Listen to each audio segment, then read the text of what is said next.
പാണക്കാട് എടപ്പാലത്ത് വീണ്ടും കുന്നിടിച്ചിൽ ഭീഷണി. മഴ തുടർന്നാൽ വീണ്ടും കുന്നിടിയാനുള്ള സാധ്യതയുണ്ട്. സമീപത്തെ നിരവധി വീടുകളും അപകടാവസ്ഥയിലാണ്. പ്രദേശത്തു നിന്നും അനധികൃതമായി മണ്ണെടുത്തുകൊണ്ടാണ് ഈ കുന്നടിയാനുള്ള കാരണമെന്നാണ് നാട്ടുകാരുടെ ആക്ഷേപം. സംഭവസ്ഥലത്തു നിന്നും ശിവദാസ് കന്മനം തയ്യാറാക്കിയ റിപ്പോർട്ട് കാണാം. കാരാത്തോടിന് സമീപം എടപ്പാലത്താണ് ഇന്ന് രാവിലെ ഇത്തരത്തിൽ ഒരു വൻതോതിൽ മണ്ണിടിച്ചിൽ ഉണ്ടായത്. അതായത് ഇന്നലെ രാത്രി മുഴുവൻ പൂർണ്ണമായും മഴ പെയ്തിരുന്നു. ഇന്ന് രാവിലെയും മഴ പെയ്തിരുന്നു. പിന്നീട് മഴയ്ക്ക് അല്പം ശമനമുണ്ട്. പക്ഷേ ഈ സമയത്താണ് ഇത്തരത്തിൽ എടപ്പാലത്ത്, അതായത് ഒരു ഉയർന്ന പ്രദേശം കൂടിയാണ്. ആ പ്രദേശത്ത് ഇതിനു മുൻപ് കെട്ടിടങ്ങളടക്കം നിർമ്മിക്കുന്നതിന് വേണ്ടി പല ഭാഗത്തു നിന്നും മണ്ണ് എടുത്തിരുന്നു. അതിനോട് ചേർന്നുള്ള ഭാഗത്തു നിന്നുമാണ് ഇത്തരത്തിൽ ഇപ്പോൾ നമ്മൾ ആ ദൃശ്യങ്ങളിൽ കാണുന്നു. ആ ഭാഗത്തു നിന്നുമാണ് വലിയ രീതിയിൽ മണ്ണ് താഴേക്ക് ഇടിഞ്ഞു വീണത്. അതിന് തൊട്ട് താഴെ തന്നെ പ്രധാനപ്പെട്ട റോഡ് കൂടിയാണ്. അതായത് മലപ്പുറം ഭാഗത്ത് നിന്നും പരപ്പനങ്ങാടി ഭാഗത്തേക്ക് പോകുന്ന റോഡാണ്. ആ റോഡിലേക്കാണ് പൂർണ്ണമായും മണ്ണ് ഇടിഞ്ഞു വീണത്. ആ സമയത്ത് മാധ്യമപ്രവർത്തകർ അടക്കം ഈ ഭാഗത്ത് ഉണ്ടായിരുന്നു.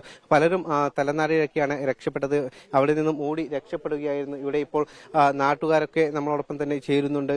ഇത് ഇങ്ങനെ സ്ഥിരമായി ഇവിടെ മണ്ണെടുക്കുന്ന ഒരു പ്രദേശമൊക്കെയാണോ? എന്താണ് അവസ്ഥ? അല്ല, ഇപ്പം അടുത്ത് മണ്ണെടുത്ത് പാറയൊക്കെ പൊട്ടിച്ച് മണ്ണെടുത്താണ്. ഇവിടെ മൂന്ന് സ്ഥലത്ത് എന്തിനു വേണ്ടിയിട്ട് മണ്ണെടുത്തായിരുന്നു? അവിടെ സൈറ്റ് ആക്കാൻ വേണ്ടിട്ട്. പെട്രോൾ പമ്പ് അവിടെയാണ്. ഇതിവിടെ സൈറ്റ് ആക്കാൻ വേണ്ടിട്ട്.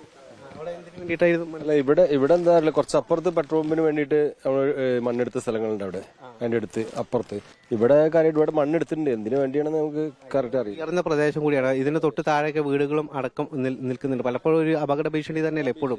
ഭീഷണി തന്നെയാണ് അത് നിൽക്കുന്നത്. പുഴ റോഡൊക്കെ അല്ല അതേമാതിരി നിൽക്കുന്നതുകൊണ്ടേ എപ്പോഴും യാത്ര ചെയ്യുന്ന മെയിൻ റോഡല്ലേ. അപ്പൊ അതുകൊണ്ട് ഭയങ്കര ഒരു ബുദ്ധിമുട്ടാണ്. പരിഹാരം ചെയ്യണം എന്തായാലും. അല്ലാന്നുണ്ടെങ്കിൽ ഇപ്പൊ ഇത്രയും ആളുകളുള്ള താമസിക്കുന്ന സ്ഥലമല്ലേ, ബുദ്ധിമുട്ടാണ്. അതുതന്നെയാണ് നാട്ടുകാർ പറയുന്നത്. കാരണം ഏതു സമയത്തും ഇത് ഇപ്പോഴും അപകടാവസ്ഥയിൽ തന്നെ നിൽക്കുന്ന ഒരു സാഹചര്യം കൂടിയുണ്ട്. കാരണം ഇനി ശക്തമായി മഴ പെയ്യുകയാണെങ്കിൽ വീണ്ടും അത് വലിയൊരു മണ്ണിടിച്ചിൽ ഉണ്ടാകാനുള്ള സാധ്യത നിലനിൽക്കുന്നുണ്ട്.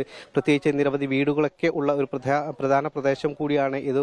ഒരു ഉയർന്ന പ്രദേശവും അതിന് തൊട്ടടുത്ത് താഴ്ന്ന ഒരു ഭാഗവും ഒക്കെയുണ്ട്. അതിന് തൊട്ടടുത്ത് ഈ പുഴയും കൂടി ഉണ്ട്. പുഴയും ഒഴുകുന്നുണ്ട്. ഈ പുഴയിലേക്കാണ് നേരത്തെ ഇടിഞ്ഞ മണ്ണൊക്കെ വന്ന് അടിഞ്ഞത്. അതിനുശേഷം ഇപ്പോൾ പൂർണ്ണമായും ഗതാഗതം സ്തംഭിച്ച ഒരു അവസ്ഥയിൽ തന്നെയാണ്. കാരണം നിരവധി വൈദ്യുതി പോസ്റ്റുകളൊക്കെ തന്നെ തകർന്നിട്ടുണ്ട്. ഇപ്പോഴും ഗതാഗതം പൂർണ്ണമായും പുനഃസ്ഥാപിച്ചിട്ടില്ല.